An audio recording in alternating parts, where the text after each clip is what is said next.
As religion helped West Africa, do we really need this so many number of churches and mosques? Religion in some cases has been used as a tool to capture people's minds so they will not be able to think logically. When we're talking about religion, it's a sensitive topic and is also a very complex topic, and it can get people really emotional. See, I really want you to follow me logically and don't apply any emotion to this. Religion is a specific set of organized beliefs and practices usually shared by a community or group, while spirituality is more of an individual practice and has to do with having a sense of peace and purpose. Religion and spirituality throughout the ages has been the bedrock of civilization and various inventions of mankind. But for us in West Africa, or perhaps in Africa, have we benefited anything significantly from the two of the most popular religions in West Africa? You know I'm referring to Christianity and Islam. Of course, we must not leave out the traditional religion as well. The two most popular religions, Christianity and Islam, were brought to our ancestors by strangers. One came through the Arabs in the north. Following the conquest of North Africa by Muslim Arabs in the 7th century, Islam spread throughout West Africa via merchants, traders, scholars, and missionaries.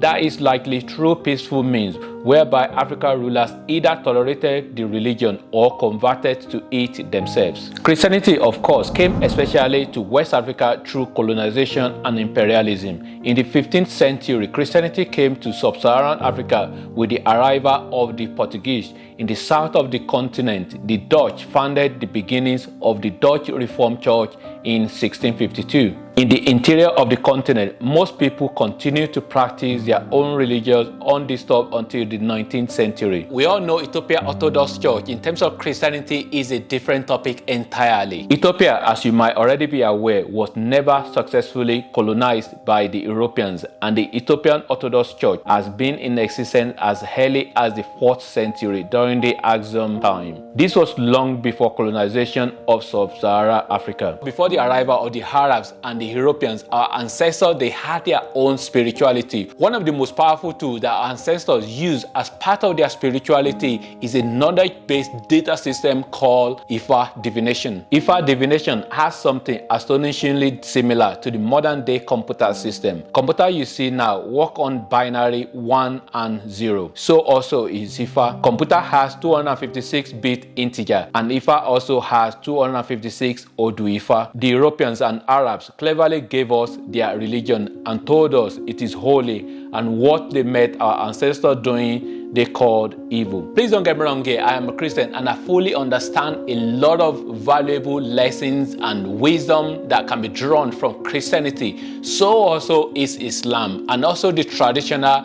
belief and traditional religion. But however, in this modern day that we live in, there has really been a lot of deceit, and a lot of people's mind has been captured by religion, which means that a lot of people don't think logically anymore, and it's all about the emotion and everything that is attached to their religion. Religion clashes has caused a lot of damages and destruction in West Africa. When this conflict happens, a lot of people lose their lives and people's means of livelihood get destroyed. When you look around West Africa, you can see a lot of churches and mosques. And sometimes you are wondering, do we really need this so many number of churches and mosques? Because a lot of people gather to go and do all-night prayer.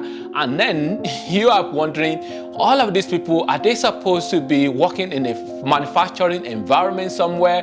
Or are they supposed to actually be in a laboratory somewhere? Or are they supposed to be in a technology environment where they are actually using their mind to create things, to innovate things, to invent things? In some cases, in West Africa region, a factory or a warehouse is converted to a church. Reverse is the case in Europe, where religion came to us from. I work in local authority planning department for some time in the UK, and I've seen several churches being converted to a residential property. It is almost like a competition who built the largest church or mosque in West Africa. So the people that brought Christianity and Islamic religion to us, I don't think they take it as serious as we do take it in Africa. What about corruption? We do pray a lot, but our prayers hasn't really resolved the issues of corruption.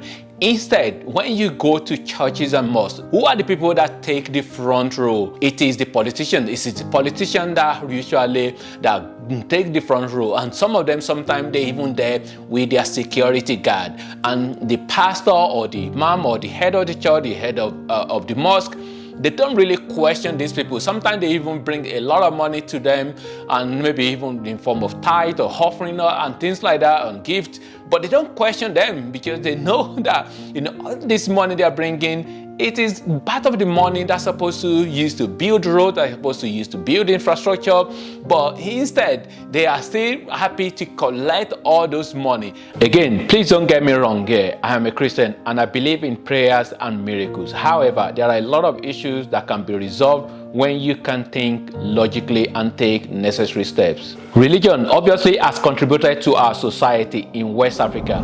There are religion bodies who have businesses that employs people and create jobs. Some of them have educational institutions that train children that can grow to become secure adults and make meaningful contribution to the society. Over the ages, religion has contributed to various fields of endeavor like science, math, and medicine. A lot of people are deluded and they just think that when you are talking about worshiping God, that it must be done in a particular building, a particular religious building. But it's not really always the case. When you're talking about worshiping God, another area that a lot of people tend to ignore is the fact that when you produce valuable products and services into the marketplace, I'm talking about helping solving some particular problem in the society. In that way as well, you are worshiping God, because after all, God really enjoys when he sees somebody helping his other children. So say for example, you provide,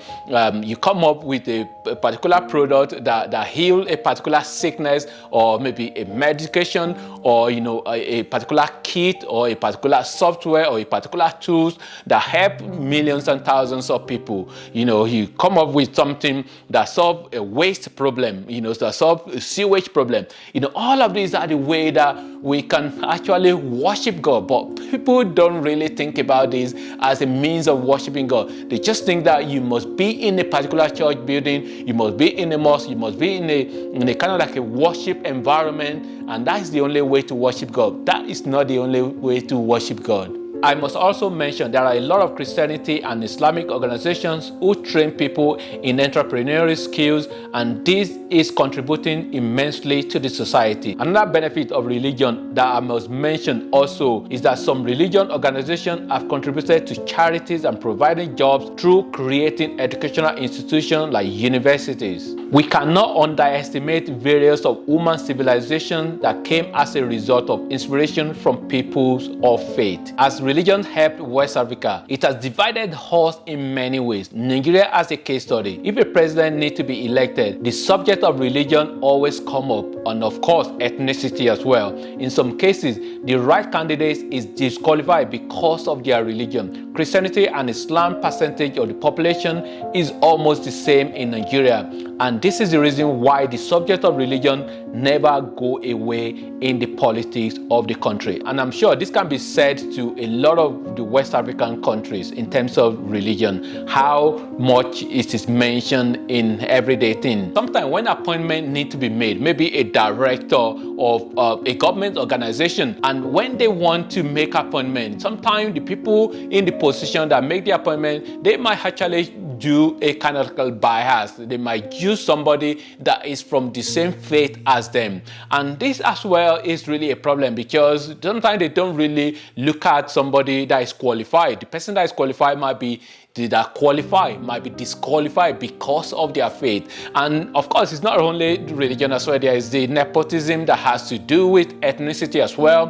because human beings by nature, we are tribes, and in Africa we are a very diverse continent, and people sometimes tend to choose somebody that is from their faith or from their ethnic group. What do you think about this video? Please do share your thoughts in the comment box below. How does religion affect the development of Africa, or perhaps West Africa? Thanks for watching, and God bless.